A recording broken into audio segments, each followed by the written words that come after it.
नमस्ते। वेलकम है आप लोग का हमारे वीडियो में। मैं ठीक हूँ, उम्मीद करती हूँ आप लोग भी ठीक होंगे। आप लोग के बीच हम एक नई कहानी और एक नई प्रेरणा के साथ आए हैं। मतलब समय किसी का इंतज़ार नहीं करता है और समय पे सब कुछ सही हो जाता है।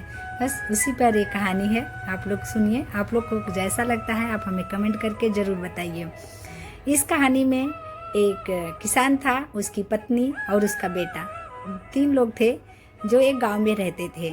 और जो लड़का था, मतलब जो घर का मुखिया था, वो खेती करता था। और खेती करने के बाद जो भी उसको मिलता था फल, जो भी उससे उसको उपजाऊ करके जो भी उसको उससे कमाई होती थी, उसी से अपनी पत्नी और अपने बेटे का भरण पोषण करता था और अपने बच्चे को अच्छी शिक्षा देकर उन्हें एक ऑफिसर बनाने की कोशिश में लगा था।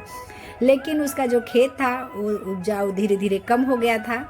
तो वो सोच रहा था कि हमारे पास कोई और कमाने का तरीका नहीं है और हमारे घर की गृहस्थी हम कैसे चलाएं।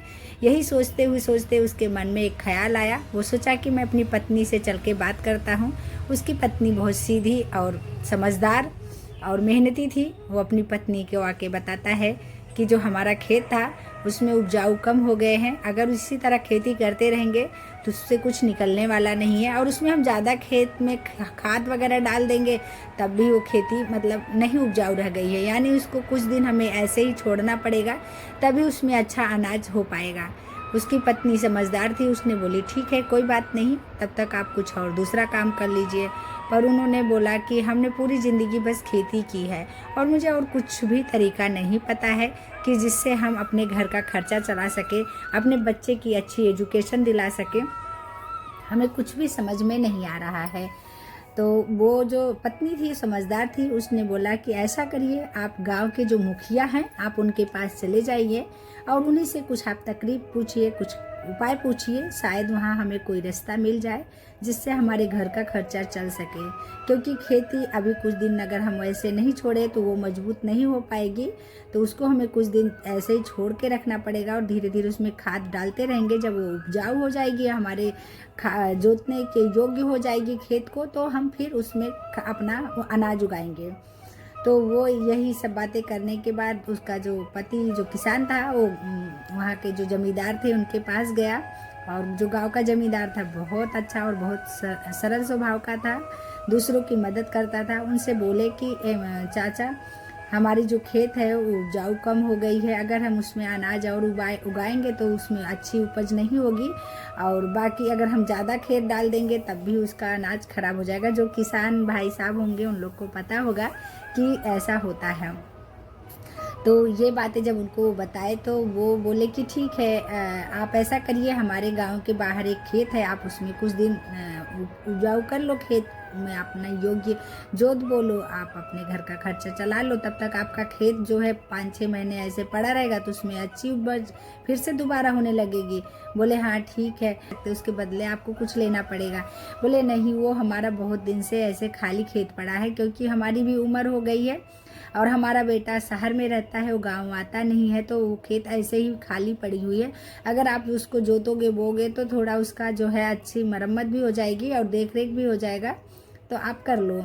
वो बहुत खुश हुआ और आके उसमें काम करने के लिए देखा, उसको अच्छा लगा, अपनी पत्नी को आके बताया, मालती मैं उस खेत में जोतने बोने जाऊंगा, क्योंकि गांव से बाहर है तो थोड़ा हमें टाइम लग जाएगा, पर तुम घबराना नहीं, अपना आप ऐसे काम करते रहना, हम थोड़ा लेट आएंगे पर हम आ जाएंगे टाइम से। तो उसकी पत्नी खुश हुई और बोली ठीक है अंकल, चाचा बहुत अच्छे हैं जो हमें ऐसे दे दिए, हमारा भी समय बदल जाएगा एक दिन।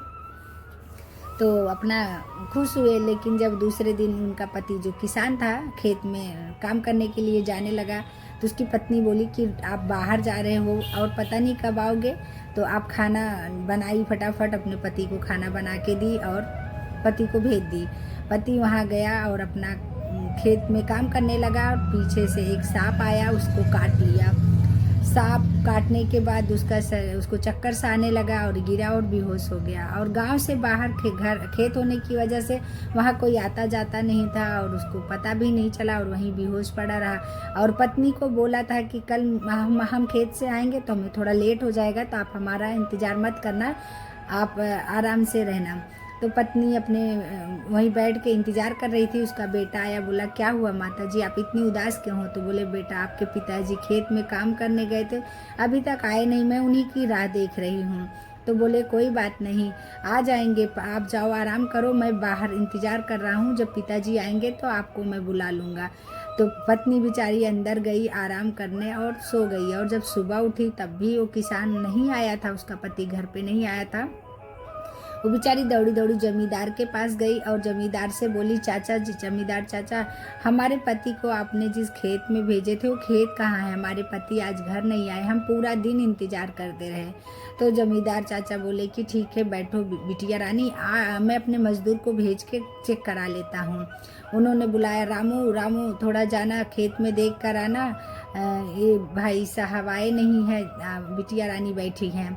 तो वो बेचारा जो मजदूर था दौड़ के गया खेत में देखने, तो वहाँ उसको देखा तो एकदम पूरा उसका शरीर नीला पड़ गया था। जो मतलब उसके पति सोहन थे, एकदम शरीर एकदम नीला पड़ गया था। तो दौड़ के आए, बोले कि चाचा मतलब जमींदार को उनको सांप काट लिया है और उनका शरीर पूरा नीला पड़ गया है।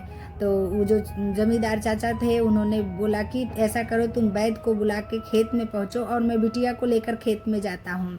फिर ये दोनों गए खेत में और वो अपने पति को लगी उठाने, लेकिन पति के शरीर में जान थी, लेकिन जो 2 दिन सांप काटने की वजह से होश में नहीं आ रहे थे। फिर वो जो वैद्य थे आए, उन्होंने उनको दवा दिया, तो बोले कि इनके अंदर जान तो है लेकिन ये एकदम मतलब बेहोशी हालत में है, तो कब इनका जान वापस आए, मतलब कब इनके शरीर कब उठेंगे हमें भी नहीं पता है, लेकिन ये जो हम दवा दिए हैं वो धीरे धीरे इनके अंदर का विष खत्म कर देगा और ये ठीक हो जाएंगे। कह के वो चले गए और उनको फिर अपने पति को उठा के अपने घर लेकर आई। वो जो जमींदार चाचा थे उस हेल्प सहायता से उनको घर पे ले आई और उनकी सेवा करने लगी।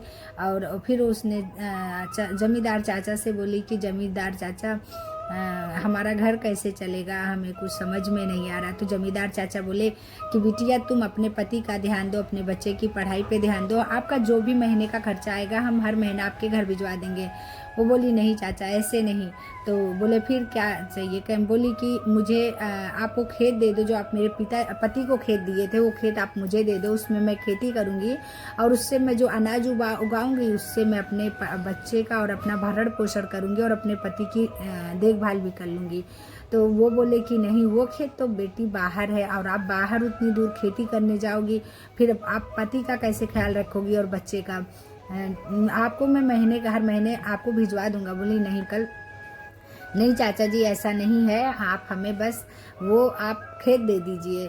तो बेचारे बहुत असमंजस में पड़े, बोले कि बहुत स्वाभिमानी है, ऐसे नहीं मानेगी। तो उन्होंने बोला कि ऐसा करो बिटिया, हमारा गांव के अंदर ही एक खेत है, बस थोड़ा छोटा ज़रूर है लेकिन बहुत उपजाऊ है, आप उसमें खेती करिए जिससे आप वहाँ नज़दीक में खेती भी करोगी और अपने पति का भी ध्यान रख लोगी। तो बोली हाँ चाचा जी यही ठीक रहेगा, मैं अपने पति का भी ध्यान रखूँगी और मैं घर जाके बर्तन धुलूँगी, काम करूँगी, उससे जो पैसा आएगा मैं अपने बेटे को अच्छी एजुकेशन देना चाहती हूँ और खेती भी कर लूँगी। उसके बाद वो जो उनकी किसान की पत्नी थी अपने घर आई और किसान का बेटा बोला नहीं माता जी आप काम नहीं करोगी, आप पिताजी का ध्यान रखो, घर का काम करो, मैं बड़ा हो गया हूँ, मैं कुछ उस खेत में मैं काम करूँगा और मैं उससे अनाज उगा के मैं अपने घर और परिवार का ख्याल रखूँगा। बोली नहीं नहीं बेटा, मेरे आपके पिताजी का शौक़ था कि आपको पढ़ा करके बड़ा आदमी बनाने का, तो आप पढ़ाई करिए और पढ़ के अफसर बनिए और मैं कर लूँगी, मैं देख लूँगी, बस आप पढ़ाई पे फोकस करिए।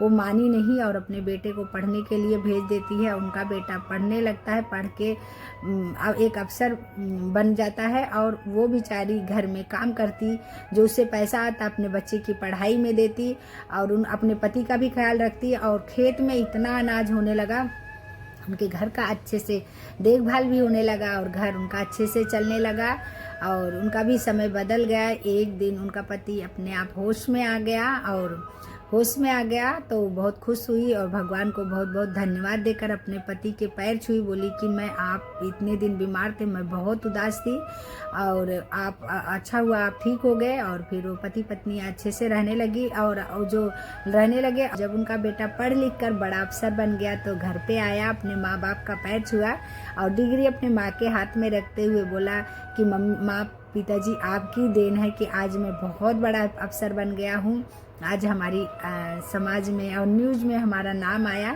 तो वो बोले, जो किसान था बोला, नहीं बेटा ये हमारी तपस्या नहीं, आपकी माँ का तपस्या है, क्योंकि आपकी माँ ने इतना त्याग किया, इतनी मेहनत की, हमारी भी देखभाल की, खेती भी की और घर घर बर्तन धुली और आपको इस योग्य बनाई। तो ये तो माँ की कहानी है और एक पिता का त्याग है और एक बेटे की तपस्या है जो उनका बेटा अफसर बन के लौटा। तो ये कहानी से हमें यही शिक्षा मिलती है कि हम कभी भी हिम्मत नहीं हारना चाहिए, हमें भगवान पे विश्वास करना चाहिए। समय सबका बदलता है, जिस तरीके से किसान और उसके बेटे का समय बदला उसी तरीके से सबका समय बदलता है। और लोग इस कहानी से प्रेरणा लेते थे, गांव के लोग भी अपने बच्चों को बताते थे, इस कहानी से सीखते थे कि देखो उन्होंने अपने बच्चे के लिए क्या त्याग किया, कैसे खेत में काम करके, दूसरों का कपड़ा सिल करके, कैसे कैसे अपने बेटे को पढ़ा के उच्च शिक्षा दिलाई।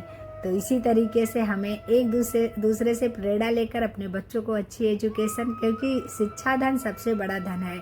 विद्या एक ऐसी धन है जो कोई बांट नहीं सकता, न इसको कोई चुरा सकता है और न इसको भाइयों में विभाजित कर सकते हैं। तो इसलिए आप लोग को हम यही बताएंगे, पढ़िए, मन लगा के पढ़िए, माँ बाप के सपनों को पूरा करिए।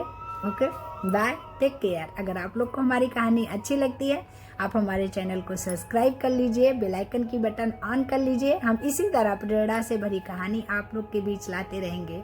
आपको हमारी कहानी कैसी लगी कमेंट जरूर करके बताइए। Bye, take care.